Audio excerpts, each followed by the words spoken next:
তারেক রহমানের সরকার কয়দিন হলো যে রাষ্ট্র পরিচালনা শুরু করছে? বেশি দিন তো না, 1 সপ্তাহ বা 10 দিন, এই তো। এর মধ্যেই এমন সব সমালোচনা, এটা আমি বুঝতে পারলাম না। মানে একটু অপেক্ষা করলে কি হয়? সরকার যখন আছে ক্ষমতায়, সমালোচনা থাকবেই। যারা বিরোধী অবস্থানে আছেন তাদের সমালোচনা কম হয়, এটা তো স্বাভাবিক। কারণ যে ক্ষমতায় থাকে, যে সরকারে থাকে, সেই ভুল করে। যে বিরোধী প্রান্তে থাকে তার ভুল কম হয়। উনি কালকে দেখলাম যে ওই যে সচিবালয় থেকে হেঁটে বাংলা একাডেমিতে গেছেন।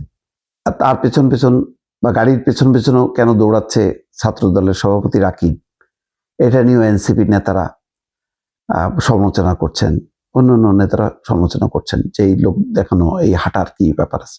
শুরু থেকে একটা জিনিস বুঝতে পারছে না যে তারেক রহমান কিন্তু একটু ভিন্ন আঙ্গিক নিয়ে তিনি রাষ্ট্র পরিচালনা শুরু করছেন। তার যখন নির্বাচনী প্রচার অভিযানে সবাই যে প্রথাগতভাবে যেভাবে বক্তৃতা দেয়, তিনি সেই খোলস থেকে বের হয়ে এসে তিনি মঞ্চের এক প্রান্ত থেকে আরেক প্রান্তে হাঁটতে হাঁটতে কথা বলছেন একটা আলোচনার ভঙ্গিতে।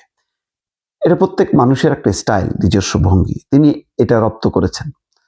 তো এটা তো নিন্দিত হয়নি, বরং এটা অনেক মানুষ পার্টিসিপেশন বেড়েছে, মানুষের সম্পৃক্ততা বেড়েছে, অনেককে ডেকে নিয়েছেন, কথা বলেছেন। গাড়িতে যেতে যেতে তিনি গাড়ি থামিয়েছেন, কথা বলেছেন। ওই যে সচিবালয়ের এক কর্মচারী কাঁদতে কাঁদতে তার কাছে দৌড়ে এসছেন, তার ছেলেকে অপহরণ করছে, কথা বলেছেন। এবং কালকে তিনি হেঁটে বাংলা একাডেমিতে গেছেন। সমস্যাটা কোথায়?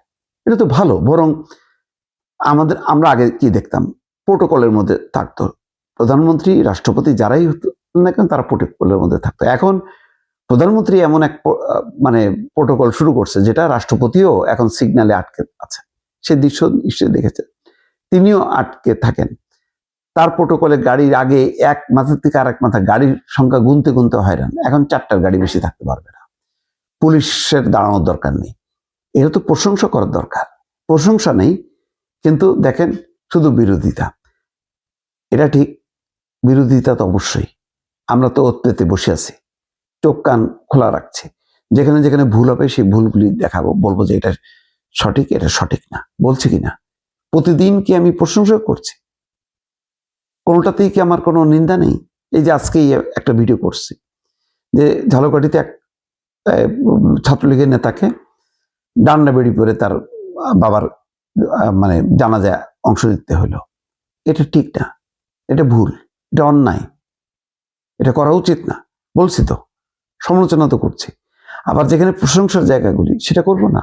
ফ্যামিলি কার্ড চালু করে দিছেন, ক্ষমতায় আসার 1 মাসের মধ্যে 10ই মার্চ থেকে উদ্বোধন হবে।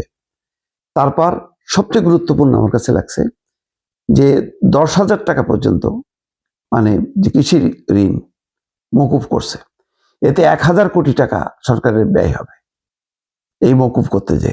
তার মানে এই 1,000 কোটি টাকার দায় সরকার নিয়ে 10,000 টাকা পর্যন্ত মানে জনপ্রতি যে লোন সেটা মকুব করে দিচ্ছে। এটা বিরাট ঘোষণা। এটা যা মানে বিএনপি যা বলছে নির্বাচনী ইশতেহারে, তারপরে নির্বাচনী প্রচার অভিযানের সময়, ঠিক তাই তাই কিন্তু বাস্তবায়ন শুরু করছে। এবং এটার জন্য লম্বা সময় তিনি নেননি, 1 মাসের মধ্যেই এগুলি বাস্তবায়ন শুরু হয়ে গেছে। এত চট জলদি হবে? এগুলি তো অনেক বড় বড় পরিকল্পনা, বড় বড় কর্মযোগ্য। এগুলি কিভাবে বাস্তবায়ন হবে? এগুলি নিয়ে লম্বা মিটিং হওয়ার কথা, হয়তো 6 মাস 1 বছর পরে এটা হয়। কখনো কোনোটা হয়, কোনোটা হয় না। কিন্তু উনি প্রত্যেকটাই কিন্তু বাস্তবায়ন মানে করার অঙ্গীকার করছে, এবং সেটি এখন 1 মাসের মধ্যে সেটি বাস্তবায়ন প্রক্রিয়া শুরু হবে। কিন্তু ওনার হাঁটা নিয়ে সমস্যা কোথায়? রাজনীতিবিদরা হাঁটবেন না, শুধু প্রোটোকলের মধ্যে থাকবে। তখন তো বলা হয় যে মানুষের সাথে তার কোনো সম্পর্ক নেই। তো মানুষের সাথে সম্পর্কের জন্যই তো রাস্তায় নামতেছে। রাস্তায় নেমে বিভিন্ন মানুষজনও দেখতেছেন হাঁটছে, হাত নাড়াচ্ছে। অনেকে প্রধানমন্ত্রী হবার পর, প্রধানমন্ত্রী তো দূরের কথা, দলীয় সভাপতির কাছেও অনেকে আসতে পারে না। সেই জায়গায় তিনি হাঁটছেন, লোকজন দেখছেন দূর থেকে, তিনি মানে হাত নাড়ছেন। এটা কম কি? কেউ চাইলে দৌড়েও আসতে পারতেছেন তার কাছে। যদিও নিরাপত্তাটা তো থাকবেই, কিন্তু সেই নিরাপত্তার কে যতটা সম্ভব মিনিমাইজ করে মানুষের সাথে মেশা, এটা কি সমালোচনা পার্ট হইতে পারে? এই তো অন্ধ বিরোধিতা, অন্ধ সমালোচনা। এবং সমালোচনার জন্য জামাত ইসলাম সম্ভবত তার ফ্রন্ট লাইনে, তার তো নানান সংগঠন আছে। এখন আগে মনে করতাম যে বিভিন্ন হাসপাতাল আছে, এই দাতব্য প্রতিষ্ঠান আছে, এখন দেখা যাচ্ছে যে না, বিভিন্ন রাজনৈতিক দলও আছে তার সামনে। মানে অনেক শক্ত কথা তাদেরকে দিয়ে বলানো, আর সাথে হলো সাপোর্ট দেয়া। এই কাজ 18 মাস ধরে চলছে তো, তাই না? জামাত ইসলাম তার নানা অঙ্গ প্রত্যঙ্গ দিয়ে সরকার চালাইছে, এখনো সেই বিরোধিতাটা করা হচ্ছে এবং সেই জায়গায় মানে দারুণভাবে ব্যবহৃত হচ্ছে এনসিপি। এনসিপি প্রতিদিন দেখবেন যে তাদের নেতারা এই বিষয়গুলো নিয়ে সমালোচনা করছে খুব শক্তভাবে, তারপর একটু ধীর লয়ে জামাতের নেতারা করছেন। তো করুক, অসুবিধা নেই। বিএনপি তার অবস্থান থেকে নড়ছে না, এই সমালোচনার মুখে গুটায় যাচ্ছে না, এটা হলো ভালো দিক। যাই হোক, রাজনীতির খেলা সামনে জমে উঠবে, এটা বোঝাই যাচ্ছে দর্শক।